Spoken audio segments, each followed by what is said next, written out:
In this video, I'll discuss footer anchor navigation. Now, a standard drop-down menu normally resides at the top of the screen, like this.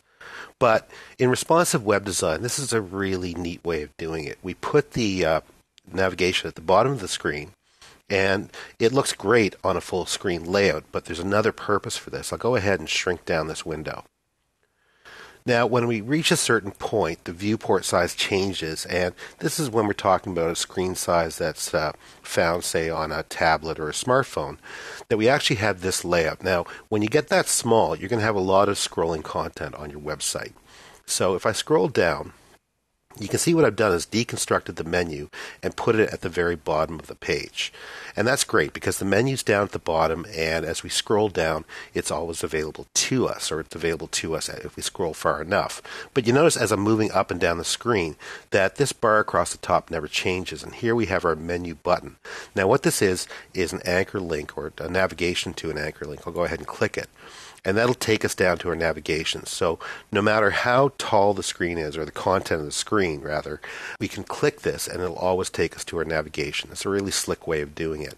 Now I'll show you how that's done. The first thing is I've created our menu using divs. So it's a really simple div menu where I've got some hover options there in the CSS so that when we hover over things, they get highlighted. That's the simple part. And then what I've got here is our hyperlink. Now the hyperlink actually goes to menu container. You can see here that we've got our anchor link right there, and there's menu container right there. So anytime we click this link, it's going to take us down to the menu when we deconstruct that screen. And here I've got a div inside that hyperlink called menu link. So let's take a look at menu link. Now it's right here. Now in the main CSS, that is not in a media query, we're setting up the menu link with width and height and position and so on. Now I've set it as an absolute position at the top, so it'll always be at the top of the screen. And then I've given it a background image, and that's that list icon, that button that we see that we click.